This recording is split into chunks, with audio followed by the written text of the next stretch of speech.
আমি সৌরভ হোসেন, আজকের ভিডিওর হোস্ট। আর আপনারা দেখছেন technical Sourav YouTube channel. Calculator কি আদৌ গণিতজ্ঞদের প্রতিস্থাপন করতে পেরেছে? পারেনি। চ্যাটজিপিটিরও ক্ষমতা নেই প্রোগ্রামারদের রিপ্লেস করার, কারণ ট্রেইনড মডেল কখনোই তাদের ট্রেনিংয়ের বাইরে গিয়ে কাজ করতে পারে না। আর এটার কারণেই এদের মধ্যে সৃজনশীলতার ঘাটতি থাকে।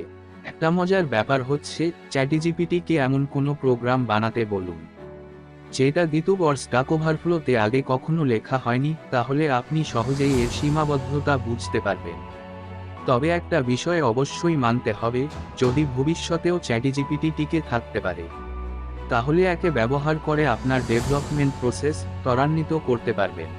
এটা অনেকটা গম ভাঙানো মেশিনের মতো, আপনাকে আটা দিয়ে দেবে, এবার সিদ্ধান্ত আপনার। আপনি চাইলে রুটি বানাতে পারেন, আবার চাইলে ভেজে খেতেও পারেন।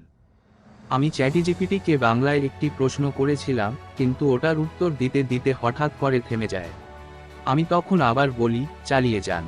তখন আমাকে যেটা বলল, সেটাই হচ্ছে চ্যাটজিপিটির অসীমাবদ্ধতা। এটার মূল কারণ হচ্ছে, বাংলাতে সীমিত ওয়েবসাইট রয়েছে যেগুলো তথ্যবহুল।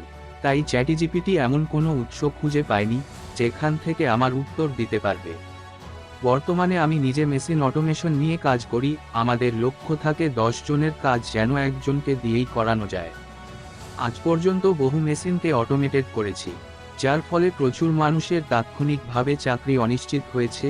তবে মানুষকে পরিবর্তনশীল হতে হয়, না হলে প্রকৃতির বুকে টিকে থাকা মুশকিল।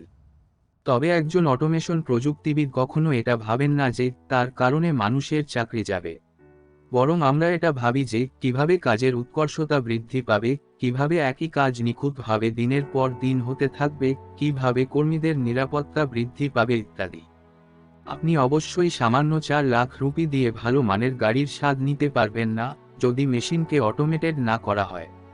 কারণ কম সময়ে বেশি সংখ্যক গাড়ি তৈরি না করতে পারলে বাজারে চাহিদা মেটানোর অসম্ভব।